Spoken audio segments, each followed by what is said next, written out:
Are you going to be like rushing your little sister or something with our sorority today? Like, what's going on? Hi. Nah, dude. Trying to get in the sorority house. I'm time to party. So sorry. You cannot enter Delta Theta Chi because you are a male. This is a sorority. So if you want to join Greek, you can go fraternity right over there across the block. So thank you. Nah, dude. I'm a chick. First of all, I'm not a dude. Second of all, dude, what did you just say to me? I'm a chick, dude. You identify as female? Is that what you're trying to tell me? Yeah, can I come in? In that case, I'm going to have you fill out a little piece of paperwork, and then, yes, you can rush the sorority if you'd like. All right, dude, thanks. That's really great. I'm a woman, for sure. Trying to party with all my chick friends. You know? All my ladies, you know what I'm saying? Dang. It's okay. And scene. Wow. Will, that was a fantastic performance. Dude, I mean, I was, doing it. I just feel like you were a fraternity. Were you ever a fraternity brother at any point? I was in a fraternity, yeah. Oh, of course you were. For a semester. Oh, that's why this totally makes sense. You're too good at this. I'm too good at this. I know. I'm too good at acting like a fraternity brother. Too good at acting like a douche. The joke is too real, though. We were like, how do we actually joke about this subject matter when it's actually happening? We're going to have a multitude of stories today. First of all, our CEO, Marissa Streit, is on the show today. We have an interview with her. We're going to be talking about sort of how gender theory has infiltrated different sets of our society and the problems that are ensuing because of that, both in summer camps and in prison systems and juvenile systems in one of these stories. Plus, the 3 men involved in the Ahmaud Arbery death have now been convicted of a hate crime. We'll talk about that for a little bit. And it is TikTok Tuesday, so we're bringing you some fresh reactions to some very interesting TikToks at the end of today's show. So let's get into story number 1. This was highlighted on Tucker Carlson. Bill Malugin, who we know from reporting on illegal immigration at our southern border, has now found a new story. And I will sort of let this speak for itself, but it involves a young man who is 26 years old, who now identifies as female, but was involved in a sexual assault of a 10-year-old roughly 8 years ago. Here's the story. Fox's Bill Malugin has that story for us tonight. Hey, Bill. Hey, Tucker, good to see you. So this case has to do with a 26-year-old transgender child molester who was sentenced to only 2 years in a juvenile facility because LA County DA George Gascon refused to prosecute him as an adult. Take a look. This is 26-year-old Hannah Tubbs, who was recently convicted of sexually assaulting a 10-year-old girl inside of a Denny's restroom in LA County back in 2014. Now, at the time of that crime, Tubbs' first name was James, and he was a couple weeks away from his 18th birthday. CCTV showed Tubbs going into that Denny's restroom and then fleeing the scene after assaulting the little girl. But Tubbs wasn't connected to the sexual assault until being arrested for another crime in 2019.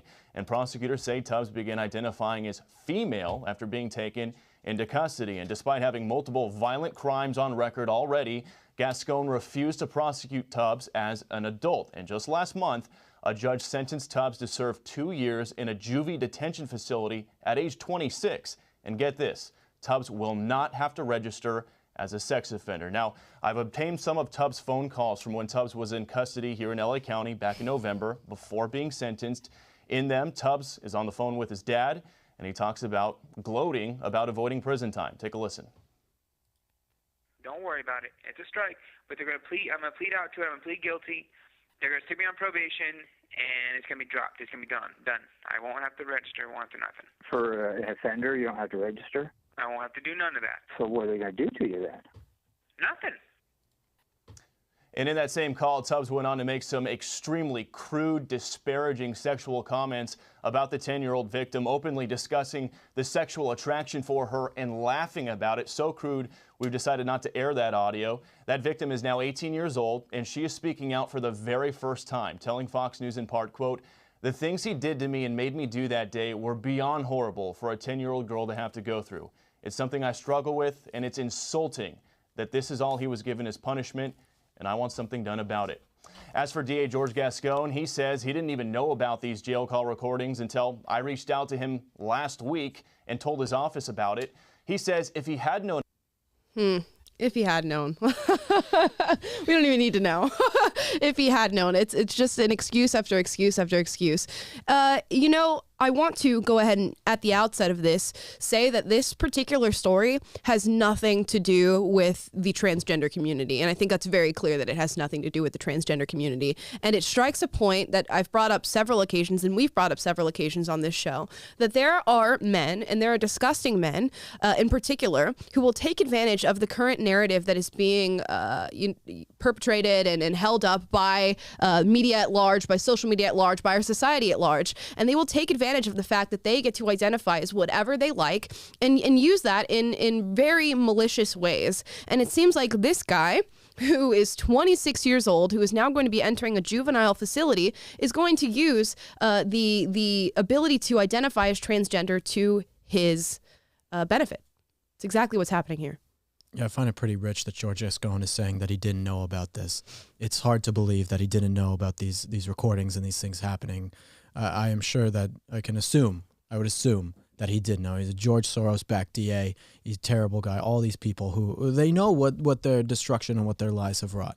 And I think that, this is indicative of a situation that when you push this on people and push this agenda out there and tell people that, it's fine, you can do whatever you want and there aren't consequences for it, and this is what you get. This is what happens when you tell people that they can lie about who they are.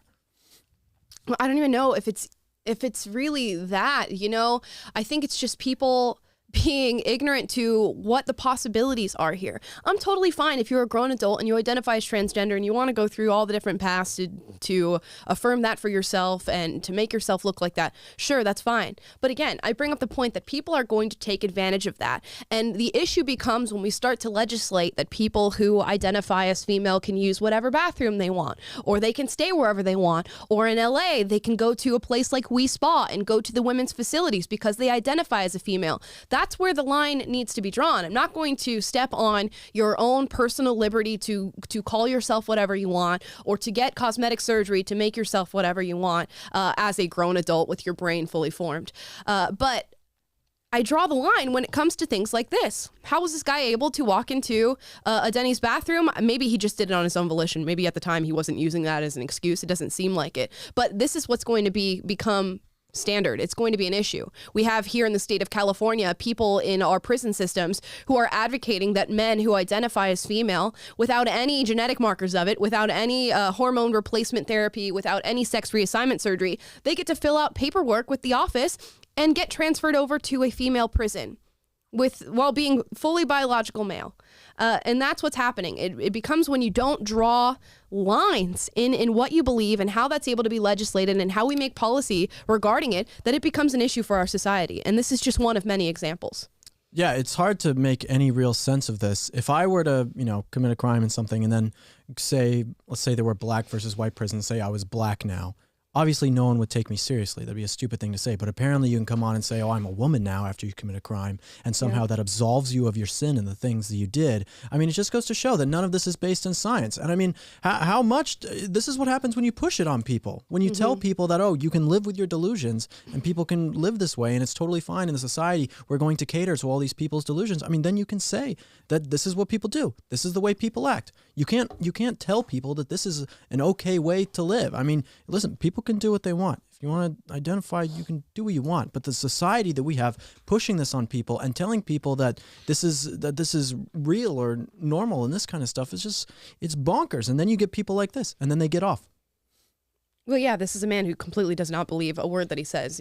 As they said in this interview, you can hear him laughing and joking to his father about being attracted to a 10-year-old girl and how he's going to get off and he's not going to be registered as a sex offender. And again, very little of this story has anything to do with the transgender community or this man identifying as transgender. What it is a failing in our criminal justice system. One, I saw 5 mugshots during that news interview.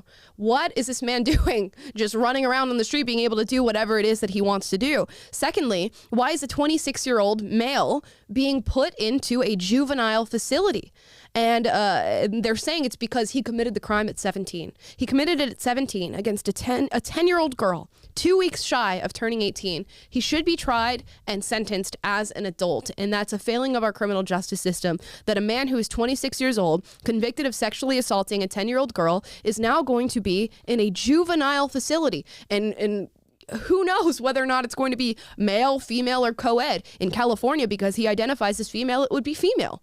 So it's just there's so many different levels of wrong happening in this particular story. No, the man should be put to death. I mean, that's what should happen if you do something like this to children.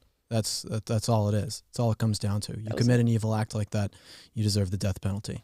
And Whoa, Will. You do. 100%. 100%. I'm on the fence about the death penalty. No disagreement or no lack of understanding there for me. It's very pedophile, you die. That's where you get. Anyway, but when it comes down to these types of people, you have to say, yes, it is a failure of the criminal justice system, but it's because this trans ideology, this social justice ideology has become so pervasive in our society and so dominant because people allow these things to happen. And so then when it gets in the criminal justice system, gets in the school system now, in elementary schools and all this, you allow this, it's like a wound, and you say, okay, I'm either going to take care of this wound and sew it up, or I'm going to allow it to fester. And we have allowed this wound to fester for too long. And because of that, now you have things like this happening. Yeah, when these things were happening at the beginning, you have to call it what it is at the beginning. And because we didn't say what it actually was at the beginning, now we have this huge problem, and these things are going to happen. And there's the spa and the jails and the schools is happening all over the place. Yep. You simply have to draw lines, and the lines are not being drawn. In fact, they're being blurred, and they're being pushed to the opposite of what they are. You now see things like gender dysphoria being taken out of the DSM-5 as quote mental illness, and saying that stress and confusion are not attached to this diagnostic anymore, when clearly they are, and clearly the results show that they are. So it's just a weird turnaround that we're seeing right now, and something needs to be done about it. There needs to be something written into legislation that this is not allowed. And in some states this is happening. Again, California is the bastion of progressive policy, which is why we are sort of in the hot seat for everything that's happening in this vein of social issue. We have another story. Well, I want to say something there. This is why social justice has no moral compass. The ideology of social justice has no moral compass. They go and say, all these people being killed by police and everything, violence is wrong, and then they go and burn down a city and hurt people. They say, you need to respect trans people because trans people are hurt in our community, and then trans people go and rape people. It's like you have to hold on. These people are going, but listen, not all trans people are raping people. That's obviously not what I'm saying. But when they do, when something like this happens, you're not seeing the left come out and say, these people did something wrong. You won't hear anyone from GLAAD or any of these other trans organizations come out and say anything about this. I guarantee you're not going to hear anything. If you were accountable to your own doing evil things and saying bad things, then yes, I would say, okay, social justice, yes, maybe you have a moral compass and you have a different ideology than me. That's fine. But these people are coming out, and then when they do something wrong that is against what they were even fighting for, then it shows that they have no moral compass. Well, I would say, first of all, this is not a trans person. I think that is very clear. This is a man. There's someone identifying to be trans. Yeah, this is a man taking advantage of something that he can use to label himself and to get away scot-free with what he's done. So this is a man who's not transgender. Secondly, I think, again, there's lines that need to be drawn. Like, there are extreme leftists, like people who would work for GLAAD, who would actively, censor the stories of people who detransition and don't talk about the bad things that happen due to these policies. But most reasonable people, I can guarantee you, there is a large group of people in this country who go, sure, as an adult, you should be able to do whatever you want with your body, but they don't get to come into the women's section in the spa.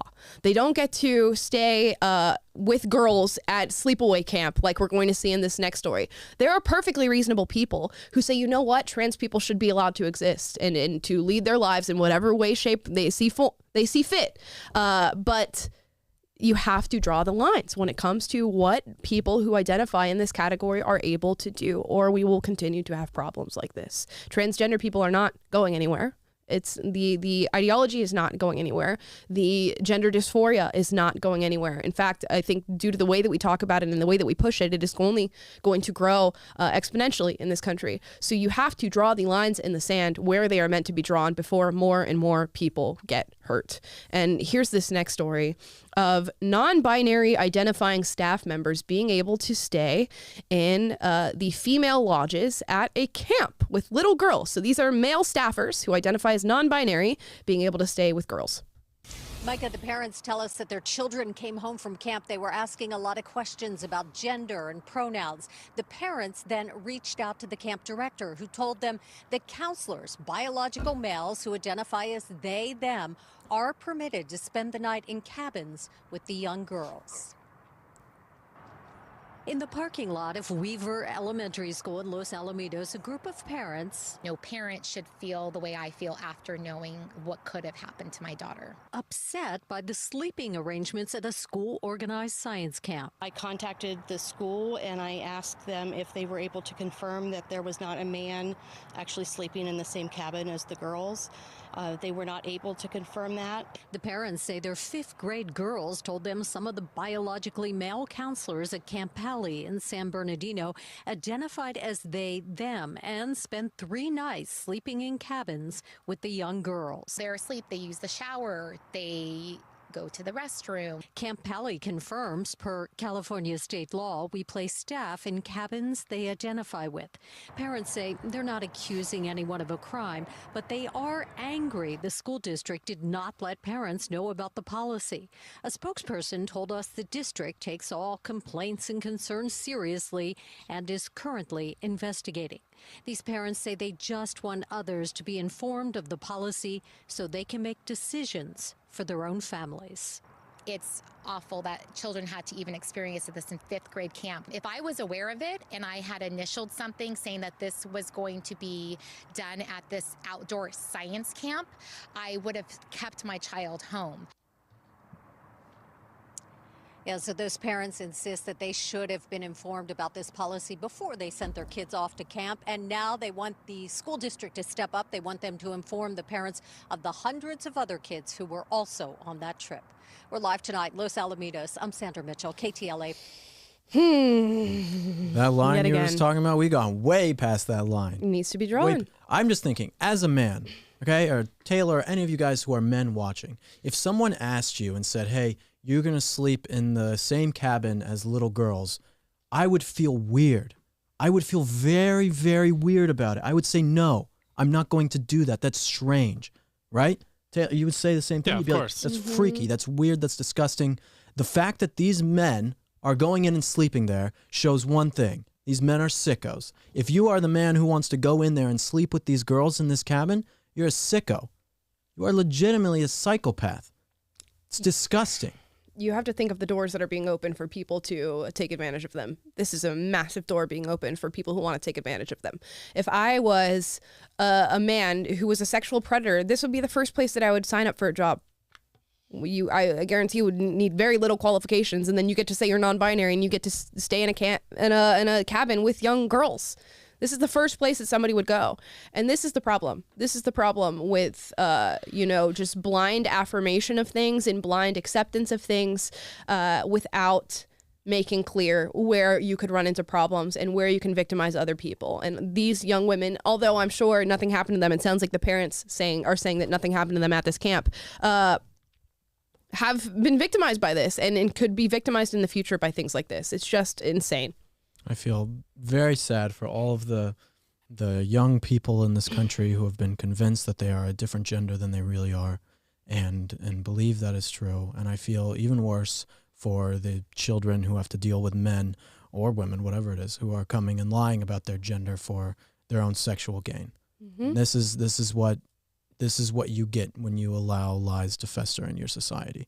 When you allow this stuff to happen, this is what you get. You get people sacrificing people's well-being, people's happiness, potentially the rest of someone's life. That 10-year-old girl in that bathroom, her life will never be the same.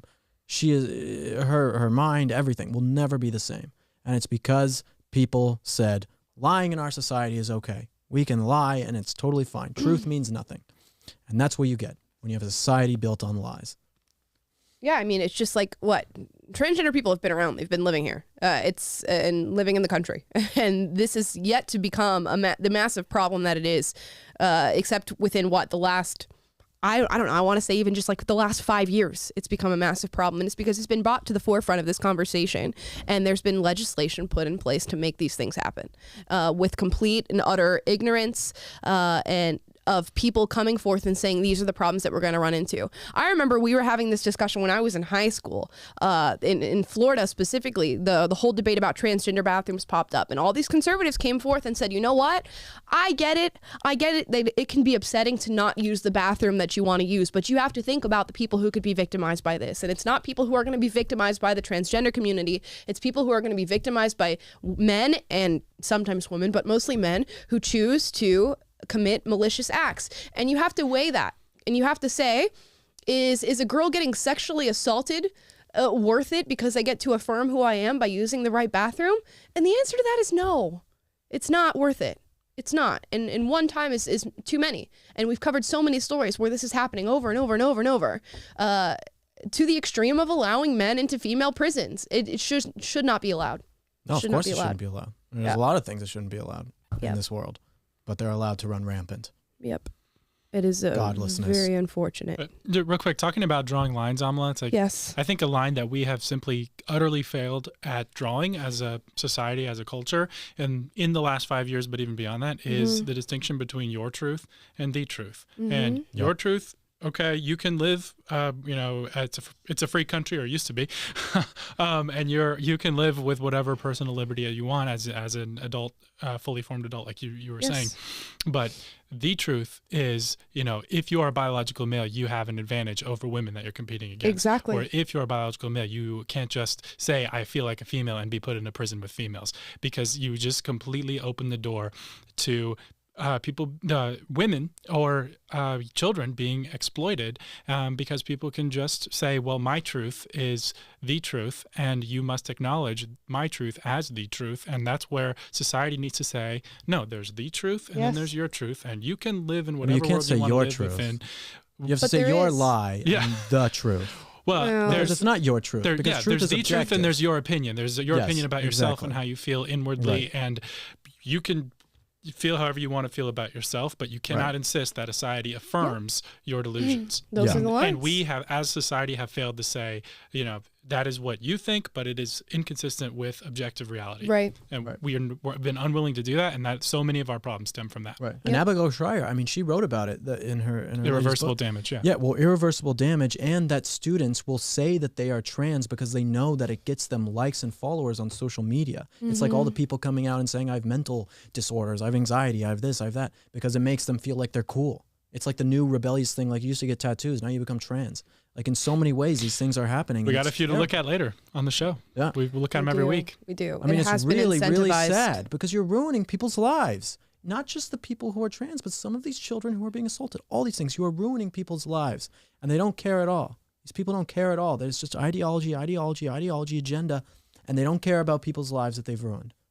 Yeah, it's disgusting. If you're willing to overlook real, provable, legitimate harm being done in the service of your ideology, if you think the end justifies the means, that's how evil is committed. We know that looking at history. If you, the revolution at any cost, it was nothing for Stalin to let millions of people starve to death or Mao because it was for the revolution. And in these people's minds, it's the greater good in their minds is, hey, well, we want this emancipation. We want to eliminate all these categories of male, female. We want this new utopian society where our ideology reigns supreme. And so if a few people get hurt or raped along the way, we're just going to minimize and bury those stories instead of facing the facts that our ideology is broken and it causes harm and it's evil. Yeah, it's an important thing to ask yourself just across the board with everything that you think is, are there other people being hurt because I think this way or because I'm supporting this?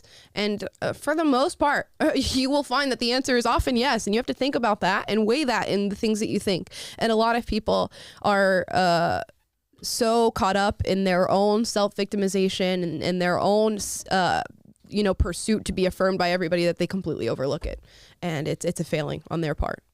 Now, we all any other further comments about the gender gauntlet that we're experiencing right now in America? I could use a palate cleanser. I don't know. Yeah, it really makes me upset. It's very upsetting, especially since both of those stories are in California. So surprise. So here's you guys' palate cleanser. We had our CEO, Marissa Streit, on the show to talk about, the building of PragerU, her own life story, and how her work has influenced her and how she got to this point. So here is that interview for you all. Hey everybody, special guest on the show today. You guys know that we have a recurring series here at PragerU called Stories of Us, where different people come and visit us out here to tell their life story and sort of how they came to be who they are today. Well, on today's program, we have an even more special guest than what's typically on our Stories of Us, because she is the CEO of PragerU, Marissa Streit. Thank you for being on. Fun to be here. This is your, third appearance on our show so far? Okay. Yeah. Okay. Every time it You gets keep better. bringing me back. I Yeah. don't know what's going on. Each one stronger than the last. Yeah. So let's talk about your stories of us, because I feel like we got a different side of you in this one, because you've come on and you've sort of told your story and how you've got connected with PragerU, but now we got a little bit further past that in the backstory. You used to work in education. That's right. How did that happen? Well, first of all, you hit on an important point. I am always a behind the scenes type of person. Right. And I love being behind the scenes. It's truly my comfort zone. But Stories of Us really in so many ways has been my baby. 2 years ago, I read a book that had a big impact on me. It was about storytelling. And I read the book because I started giving all these speeches and also realized that we're in the business of explaining things, and stories are such an important way to explain things. And so when I put down that book, I just said, there must be more than what we are making now. The 5-minute videos are amazing. They're very cerebral and they're very, very fact-based. But I felt like they don't really necessarily always tell people's personal story. Yep. And the personal story has such an impact on people. And when people look at conservatives and liberty-minded, loving Americans, they look at us as if we're cold or unapproachable, or they even put us in a certain mold. They think that they all look a certain way. We're all of a certain age, of a certain demographic, and we're not. Truly, we're not. We're very, very diverse. And so when we created Stories of Us, that's really the story that I wanted to tell, the story of conservatives that come from all walks of life. Yeah. Like, I mean, you and I could not be more different, but we have so much in common in that we love and appreciate America. Yeah. And so that's when we launched Stories of Us. We started with stories of transformation, people who have gone from left to right. And then we said, it's more than stories of transformation. It's really stories of the differences that we all have of different walks of life, but also the commonality. There's such a lack of common ground in America right now. And I feel like the audience is starving for that kind of common ground. We all love children. We all want the best for children. Yep. We all are living in this country. We all want to live in a clean world.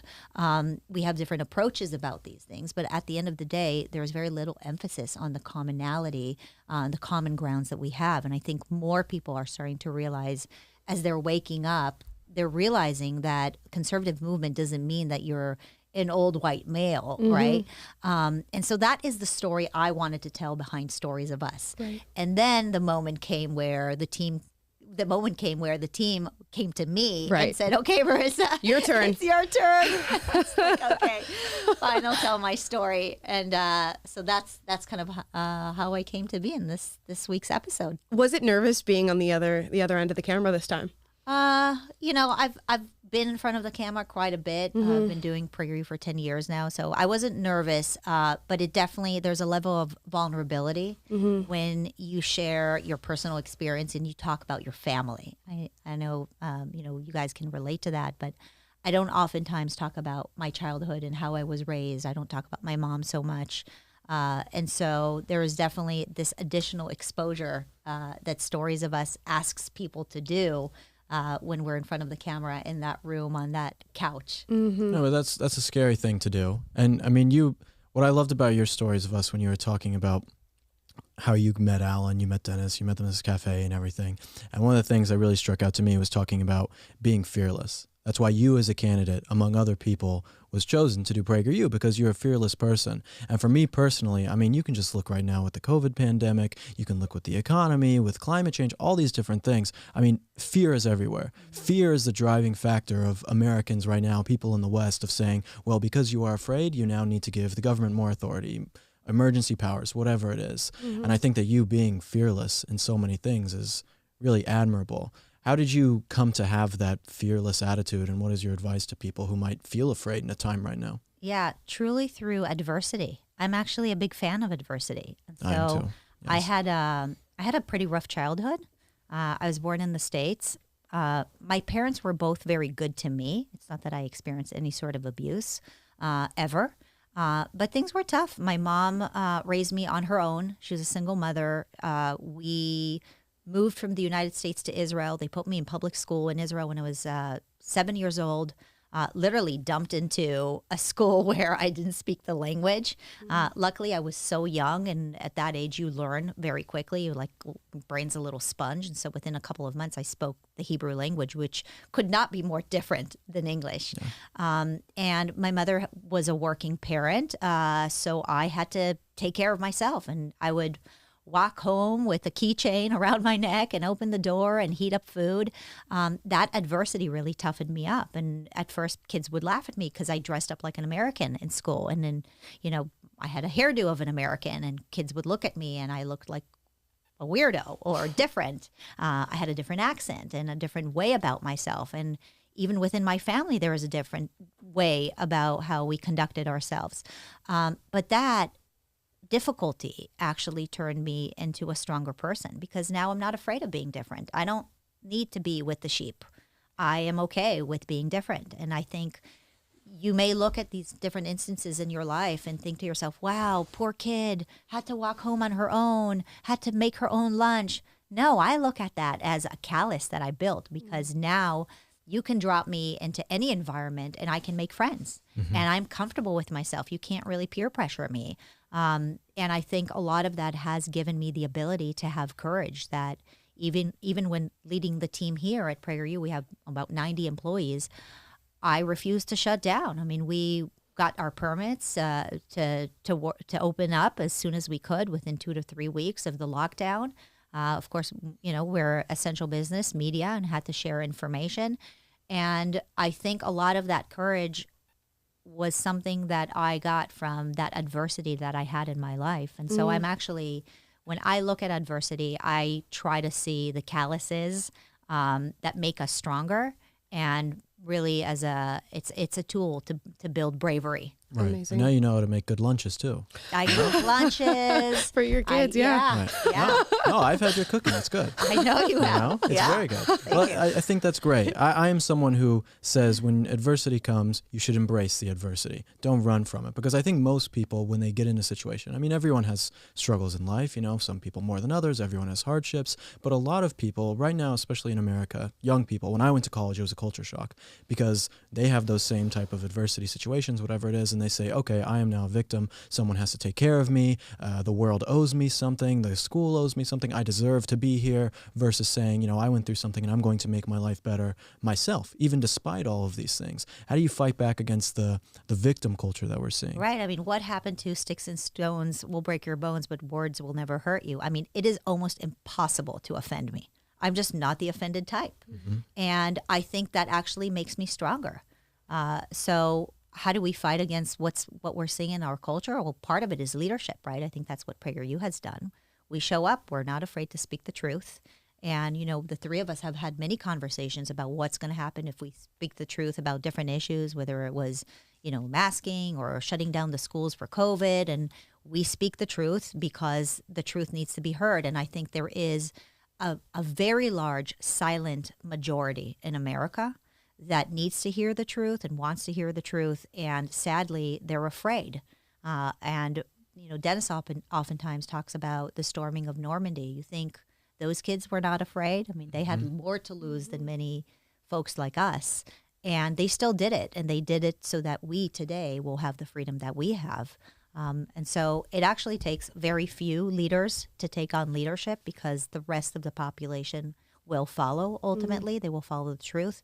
And that has been a guiding principle in my life. And, thankfully, the adversity that I grew up with has given me the tools to be able to be strong enough to speak the truth and not really care if people judge me or don't like what I have to say. I mean, as you can see, ultimately, when you speak the truth, people turn around and they join you as they're joining us. Right. I'm curious because you mentioned leadership. You're no stranger to leadership. We learned in your Stories of Us video that you were a headmistress at a Jewish school, and then that sort of led down this path of you becoming the CEO of PragerU, which now has nearly, 100 employees. So you are constantly at the top of a hierarchy in the work that you do. I'm curious, how were those two jobs different, and what are you sort of taking with you that you learned in your school leadership over to here at PragerU? Yeah, I ask all the time, what is God trying to do with me? But I feel like if God gives you certain abilities, then you should use them in the best way possible. My journey started with education because I just loved kids. They're so authentic. They're so real. There's so much opportunity there. I enjoyed working with them. So I actually started as a teacher. I was an educator. I taught every single grade, K through 7th. And I so fell in love with it. I still felt like there was a leader in me that wanted to do larger scale type of things. And so I ran the school. I interacted with other colleagues of mine from other schools, and I started seeing the problems in American schools. The system is truly broken. It's broken much because of the teacher unions, who I have a lot of resentment towards. You know, they claim that they're there to help kids, but they don't. They claim that they're there to help teachers, but they don't really. They're truly a political enterprise. I still remember talking to my friends in the teacher lounges and the pressure that we would experience from the teacher unions to vote a certain way. I mean, for all intents and purposes, they might as well just show up and force us to vote in certain ways because there is so much pressure on you, especially when you're a young teacher. And you hear language like, oh, you would never want to vote for someone who is anti-children or anti-teachers. Well, of course you don't want that. And then if you go further back, I have a master's in education. I remember so vividly the day. And I was not a political person. I had no idea what I was reading. But in the book, it said that great teachers should listen to NPR every morning on their way in to class so that they can better teach their kids about what's happening vis-a-vis current events in the classroom. And to me, that just seemed like Pravda. I mean, it just seemed like complete propaganda. Why would you be teaching fourth graders what you're hearing about in NPR, which is completely a political issue? And so that actually did resonate with me and stuck with me for many years before I got involved in, I guess, what one could call politics, though I personally don't believe that PragerU is really political. It's ideological. To me, you can't not get involved in what's going to impact your community, and ultimately whatever happens in government will impact your community, and we're seeing that with the teacher unions. And so my whole journey started with education and with children, and that's how I got involved in what you would call ideology and politics, because I couldn't ignore what I saw was happening with kids. And, you know, I can give you so many examples, teachers that can't get fired. And so they're placed in the eraser room. They still get to collect pensions, but then the schools need more and more funding because they claim that they don't have enough funding. Well, what about all the funding that's being wasted on bureaucrats? And so I ultimately decided to leave education, even though I loved working with kids. I just didn't love what I saw.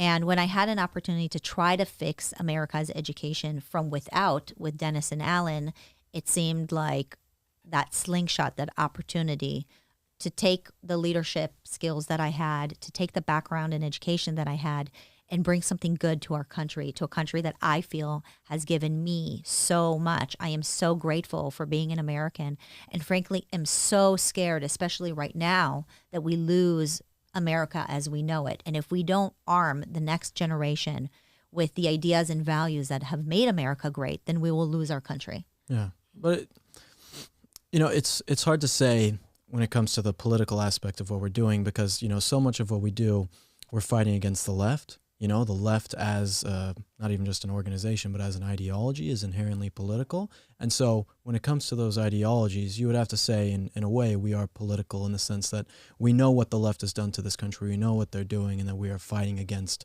leftism in a lot of ways. Yeah, politics is everything now, right? You can't just say, well, I'm just going to leave politics up in Washington. It's everything right now. It's your community. It's like saying, I don't care about my community. Oh, well, I'm not that political. That means literally, I just don't really care about what happens with my life, my children's life, in my community. That's what it means today, because the left, every time we take a step out of some area and want to leave it apolitical, they immediately fill in that vacuum and take over. And so you see that in sports, right? Conservatives don't want to make sports political, but the left is just going to fill in that vacuum and take over it. And so what do? Do we just, forfeit everything? We forfeit the education system. We forfeit culture and media. We can't just write books and claim that politics is something that happens in Washington. And meanwhile, the left is taking over and literally destroying it. Yeah. Yeah.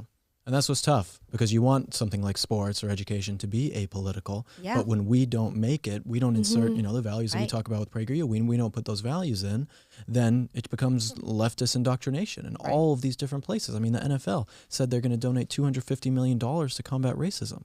What does that mean? Yeah. That's totally against everything that we stand for. And it's because I think conservatives have been so apathetic, and they haven't taken the higher ground. They haven't said, we're going to put our foot forward to do it. And PragerU is the opposite of that. We've said we want to get in homes, we want to get in on kids' computers and have our videos show up. Yeah, I mean, our content, especially for kids, it's not outright political, but it is a version of inoculation. And what I mean by that is we teach kids that we value hard work and critical thinking.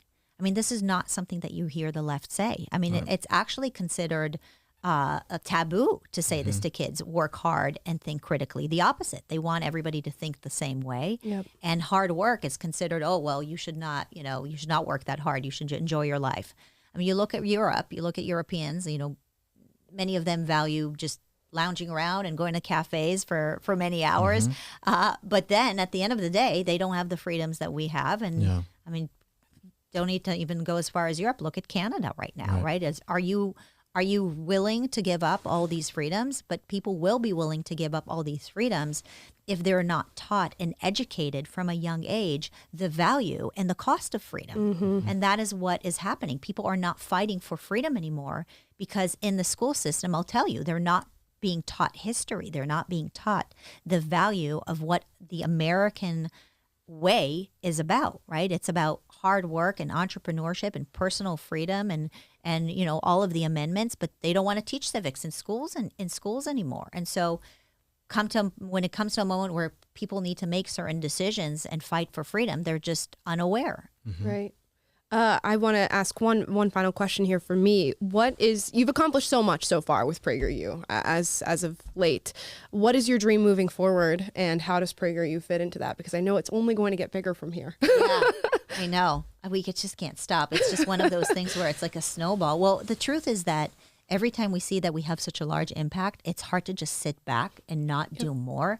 It's not in my personality to just see problems erupting everywhere around the country and just sit back and not react and not build. I say this every time. I know we're 10 years into PragerU. I say this every time. We're just getting started. Yep. On the PragerU Kids content, we want to get to a point where we have 2 hours a week of content per age range, so that when kids and parents turn on the TV set or the iPad, there is enough content there for folks to engage with.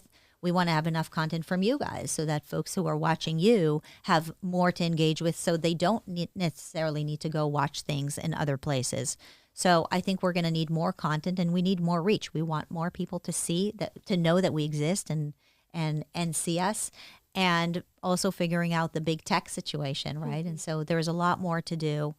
Hopefully, the bigger we get, we won't continue to have this problem that the bigger they get, the more attacks we receive from big tech. It's obviously an issue, but the bigger we get, the harder it is for them to make us disappear, because we need this large audience to follow us and make sure that we remain large enough and stand on our own feet, technology-wise, but also audience-wise. Yeah, I mean, if they can make the president of the United States disappear, they could definitely do it to PragerU. Well, look what they're doing to Joe Rogan. I mean, he's huge. Yeah. Right. It doesn't matter how big you are. If you're against the agenda, they will destroy you. Yeah. So that's what we're fighting against. We got to keep fighting. It doesn't matter how big the mountain seems. The more you climb up that mountain, the smaller that mountain looks. It just becomes a little hill as you keep climbing up. So that's been kind of our attitude here. Right. And the view's the best at the top.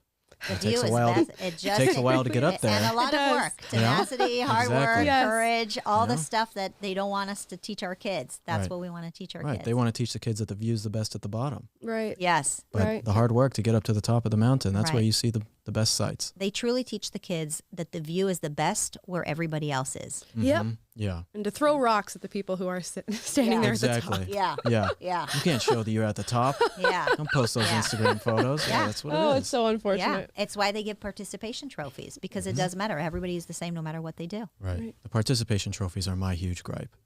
It destroys competition. I mean, you know me and Craig. Yeah. We're both very competitive. Yeah, I know. You always walk two steps ahead of me. Exactly. I know. know. So when I hear the kids just get trophies for doing nothing, it's horrible. Yeah. It's really terrible. It teaches them that everyone wins, even when you lose. Yeah. It destroys innovation. Yep, but that's what we're fighting here at PragerU every single day with all the content that we make and all with the guidance of Miss Marissa Streit. So thank you so much for being on. Here. And all of you guys, if you haven't seen the Stories of Us episode yet, you can go to PragerU.com. You can check it out there or on any of our social media accounts as well. But please go to PragerU.com and watch all of the exclusive content that we have there. Thanks, guys. Awesome. And we're back, ladies and gentlemen. Marissa's got a fantastic Stories of Us episode that is out now. You can watch that by going to PragerU.com or downloading the PragerU app and clicking watch. Now let's move on to a story that I just want to touch on really quickly here, and then we'll move on to TikTok Tuesday. So the 3 men who were found guilty and charged with the murder of Ahmaud Arbery have now been also convicted of federal hate crime charges. For those of you who are unfamiliar with the case of Ahmaud Arbery, that was the one where the young man, Ahmaud, was in a neighborhood that was not his own, supposedly jogging was the story that we got after the encounter that he had with these 3 men. But was sort of going around to houses that were being renovated and was spotted by neighbors in this area. They ended up pursuing Ahmaud Arbery, chasing him, which might have seems like a very bad decision considering how this thing ended up. And an altercation ended with Ahmaud Arbery dying. So a completely unfortunate situation for all parties, especially for Ahmaud Arbery. But again, the narrative around this was that he was jogging in this neighborhood that was very, very far from where he lived. So that is a questionable narrative. So they were already convicted of murder. Now they're getting a hate crimes charge on top of this. And I think it just points to the lack of truth in the way that we talk about things, and especially when it comes to the criminal justice system. There's no evidence to prove that this was a hate crime, other than the fact that you see 3 white men who have had an encounter that led to the death of a black man. That's the only thing that we see here. Yet they've now been charged with a federal hate crime on top of their murder charges, which just shows that once the court of public opinion finds you guilty on something, that pretty much is the route that it goes down, unless you have sufficient evidence to get you out of the lies that they place upon you. Now, I'm not calling into contention the murder charge at all, but the hate crimes charge, absolutely. No evidence for this, but whatever. You know, the people who are activists in this case get what they want, and they get these men labeled what they believe themselves to be. So let's move on to TikTok Tuesday and take a look at the videos that we have for you guys. Here is number 1. This one's about making up new genders. Here we go. As someone who has coined my own xenogender, I find it really funny when transphobes use the argument of like, well, you're just making stuff up. Like, yes, I am. And I'm having more fun than you are. Like, I'm sorry to break it to you, Chad. Gender is made up. Words are made up. Pronouns are just words that we made up. You might as well choose or make words that better suit your personal experience. So, like, yeah, synthogender is a made-up term. I would know. I made it up. As someone who has coined my own xenogender, I find it really funny when transphobes use the argument. Oh, that's replaying. Sorry. I totally missed it. It was all just like, one monotonous blob of garble. I wonder if true leftists who actually believe in the genders that they created get mad at leftists who come out and say, you know, we're just making this stuff up. I'm so curious if there's like an internal battle, a subculture of people fighting about made up genders versus actual real genders. You said you'd have more fun than Chad. No one has more fun than Chad. Having a great time, dude. Gotta do the voice. There you go. Oh, dude, I'm having a great time. There we go. He's just mad he didn't get into my party, dude. He didn't bring 5 chicks. Oh, wow. Say the Greek alphabet backwards. Wow. I don't have to make stuff up. I have real fun. Yeah, I have real fun. Who do you know here? Huh? Name 5 brothers. That sounds like a lot of fun, honestly. Going back too deep. I wish I was a Chad. Mm-hmm. Yeah, It's that sounds so fun. But yeah, I mean, it's just the quiet part being said out loud here that you're making things up. And at least I admire the honesty, I guess. I really don't know what else to say here. Yeah, it's just bollocks.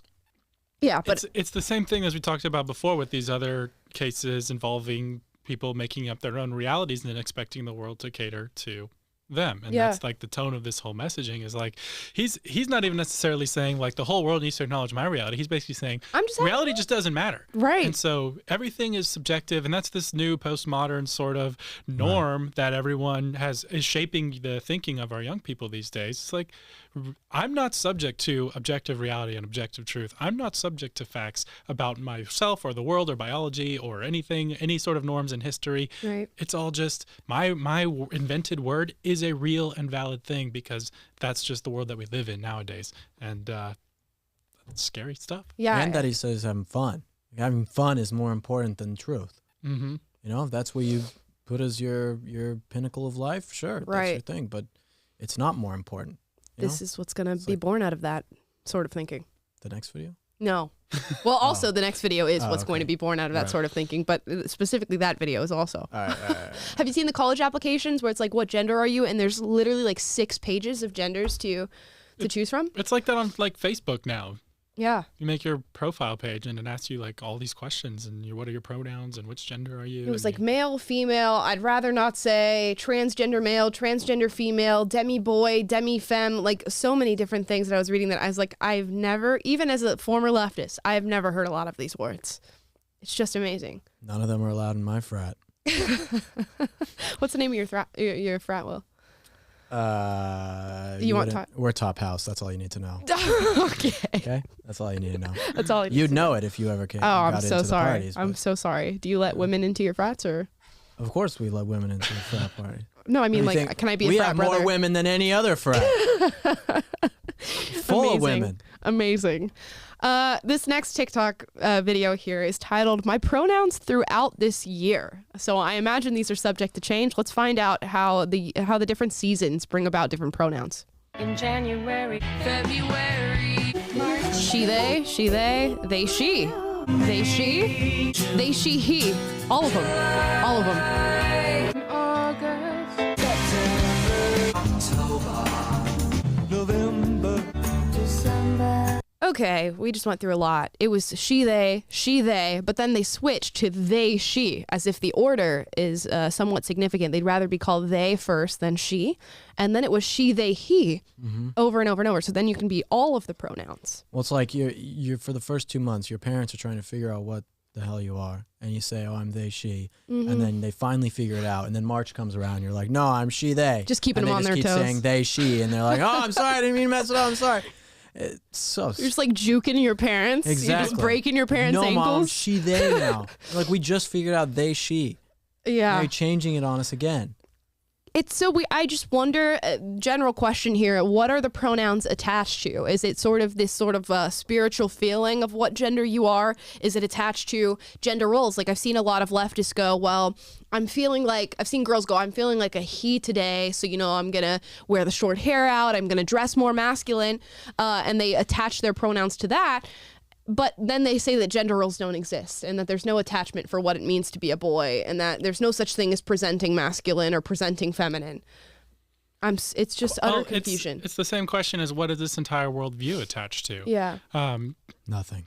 Yeah, exactly. But putting that aside, changing your pronouns every month, in my mind, maybe what the incentive here is that as soon as people get your pronouns right and start calling you by what you want to be called by, now you can't gripe about being a victim anymore. So if I change it again the next month, That's right. now I'm being misgendered theory. again. So I'm a victim and I can go out and complain about how people are misgendering me. And you get to keep everyone else confused about your identity and you get to keep them asking questions about how you're identifying this week. And it keeps you as focused, keeps attention on you, and allows you to just continue to have grievances with the world and make the world revolve around your preferences about yourself and how you identify. So that's my take. He's like, just food for thought. No, that's a very good point. It's very vain of these people to do that. Yeah, I mean, it's very vain. And then me, I'll always play the compassionate card and the angel on the other side of the shoulder and say, maybe this is just the pinnacle of just how confused you can be about your gender. And maybe this is that coming to its full fruition.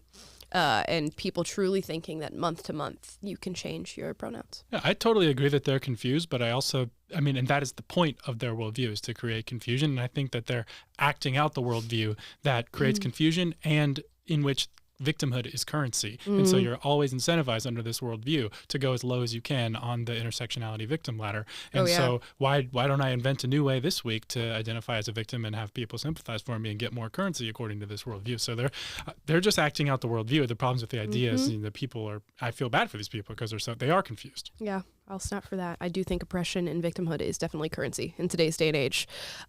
Here's another TikTok here. This is a PSA for white people. I'm going to put out a general warning right now. I think there are some curse words in this TikTok. So if you are a young person watching right now, or somebody who's watching with their family, Mom, click it off for next 2 minutes. Yeah, I got my bleep button. I don't know if it's gonna. The bleep click might it not off hit for it. these minutes. We'll work on it. You might not want to listen to the next 2 minutes of this, but here we go. This is a PSA to white people. White people. Come here. Y'all need to sue the government. And wait, I'm going to tell you why. Now, they owe us, black people, reparations. But they owe y'all too. They got y'all around here saying the N-word and stuff. People are knocking y'all ass out left and right. So confused. They got all these currents running around here. People are knocking their asses out left and right as well. And your kids are growing up not knowing their identity, not knowing who they are, not having a culture, don't know why granddad or grandma is the way that they are, or even the way you are, and they're angry. You got a lot of issues going on, white people. Y'all got a lot of issues going on. But guess who's in fault? Preach. Remember when y'all stormed in that Capitol and y'all was angry and y'all defecated all over the different offices and stuff in there? Remember when y'all killed that lady? I just want to pause for. Does she know what she's saying? Y'all came in and pooped all over Nancy Pelosi's desk. Does she know what defecated means? I think she meant to say desecrated the offices. Defecated. Desecrate means usually it's something holy. There's nothing holy about Congress. Yeah, but still, either. like, I could see somebody thinking like, oh, desecrate is a better word, and then but oh my god. Someone said you should have warned us about the stupidity, not the language. Yeah, exactly. Sorry, I should have bleeped out the defecated. Right. Should have bleeped that out. Okay, let's continue. There's more. But wait, there's more. Oh, God. Remember that? This is bigger than that, because in the next 50 years or so, black people is going to be beating your goddamn asses every fucking where. You don't want that. And the government owes you, because the government, they're the ones who owe the black people reparations. If we don't get our reparations soon, it's going to be bad. We're done talking about it. We don't need to listen to any more of it. I understand now. Okay. So you folks over here, and 50% me as I'm 50% white, you guys should be rallying the government to pay me 50% of my reparations and all the other black people 100% of their reparations. Because if you don't, black people are going to come after you. So you should also be fighting for reparations because of that. Black people have already received reparations in the amount of money from welfare spent. Oh my God. It's true. The amount of money spent on welfare has exceeded the amount of money that they have called for reparations from slavery. Okay. Well, that was just like, I don't even know. Just saying. Also, when it comes to reparations, 62% of Americans are not for reparations. 46% of those people are definitely not. And only 17% of Americans say that reparations is something they really agree with. The American people are not with this lady. Most people don't want to do reparations. Right. A lot of black people don't want reparations. I think it's like 50% or even more of black people that don't even want reparations. Doesn't solve anything. It's all stupidity. This is a very dumb video. This was a very... This is the problem with social media. You just give these types of people a platform. You should have to have like a certain, like you have to do like a, like a standardized test to get onto some of these apps. A litmus test. Yeah, a litmus test, like to make sure that you can. Yeah. To see if it's like, if you even standardized deserve tests are racist. Oh, that's true. Video. Yes, that's true. also. Wow. I really, I don't have a response to this because it's so unintelligible. There's nothing there to even respond to. It's just a bunch of just like blah. Like where is she getting these ideas though? Like, if you are a casual watcher of mainstream media and comedians and culture, Is this kind of the perspective that you pieced together? No, I feel like not. I feel like even this is quite extreme, just as a general thought process for somebody. It's really a threat and packaged in a video.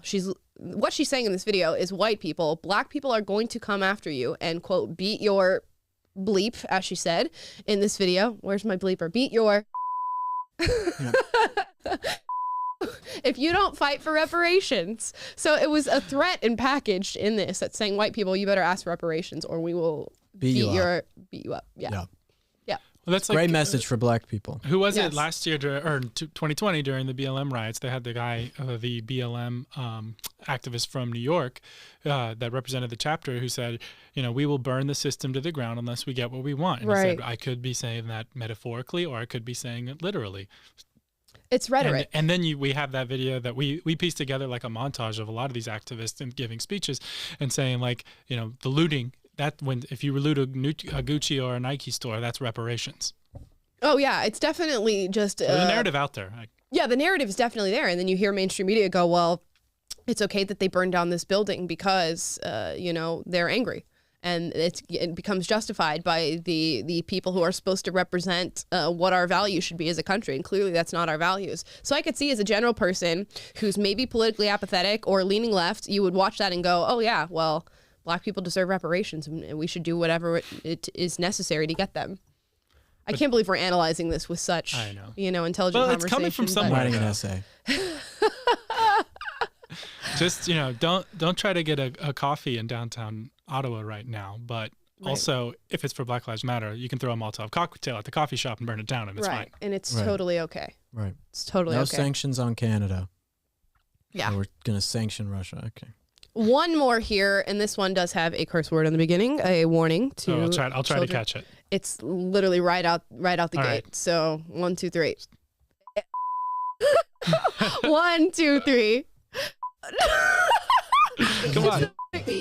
Got it. All right. Structure, but put your tasks in. Non-black women, I want you to do something for me. I want you to go into a room by yourself, and I want you to describe Megan Thee Stallion. Let me pause it really quickly. Okay, non-black women, that's you and you. Wait, is it non-black women or just anybody who's not a black woman? Anybody who's not a black woman. I'm just going to count you in that group. Well, what are you identifying as this week? Kappa Sig. I'm going to assume you guys are locked in a room alone right now. Define Megan Thee Stallion for me. Thought. Okay. Any other words to describe Megan Thee Stallion? Bad influence. Okay. Taylor, anything? Savage. Savage. Mm-hmm. Rapper. Okay. Classy, but she's ratchet. Great. Okay. Any other words before we continue? Oh, that's from that song. Yeah. I know a few things about the culture. Yeah. No, I don't. Yeah, she's a rapper and gross. she's very not appropriate. Okay. Let's continue this TikTok now that we've followed this woman's instructions. Okay. Now, if the words you use to describe her are confident, sexy, badass. Nope. I, along with a lot of black women, probably wouldn't disagree with you. The problem is how non-black women portray those things while listening to her music and a lot of other black rappers and pop stars. Because what makes Megan Thee Stallion confident, sexy, and a badass is not that she dresses in a certain way or she uses profanity in her art. It's that she's embracing herself and her talents and creating art at the same time. It's not art. The problem with this trend is that a lot of non-black women are embracing the sexy, confident, badassery of Meg Thee Stallion by adopting a caricature of a black woman in ways without understanding the meanings behind the imagery and totally saying that it's not appropriate in your work life. Like, this whole trend is a rejection of black women empowerment. Listen, if shaking your butt is art, I'll get on this table right now and you can call me Pablo Picasso. But it's not art. It's not art. It's fart. It's not good. It's just amazing that she's saying, like, you're not thinking about the reasons behind what Meg the Stallion. For those of you who want to see who Meg the Stallion is, this is who Meg the Stallion is. Here are her Google images. This is Meg the Stallion. She's a very famous black female rapper She won who's Artist of the known. Year at the Grammys. She won Artist of the Year. Not our new Artist of the Year. She is very well known for not wearing clothes, rapping about how good it is to be a thought and to be sexually promiscuous. In vivid detail. I'm not just talking like, oh, I sleep around, whatever. I mean, in vivid detail, she goes into in her raps exactly what she does with the male counterpart. I don't know how else to put it. And she's saying that. She's saying that when women who are not women of color or when white women dance and shake their butt to Meg the Stallion, they are rejecting black female success and essentially committing an act of racism, a microaggression against black women, even though that is literally what Meg the Stallion does in all of her videos. Wearing no clothes, shaking her butt, using an immense amount of profanity, and talking about the detailed sexual acts that she commits. So they say, don't segregate us. We want to let us into your culture. Okay.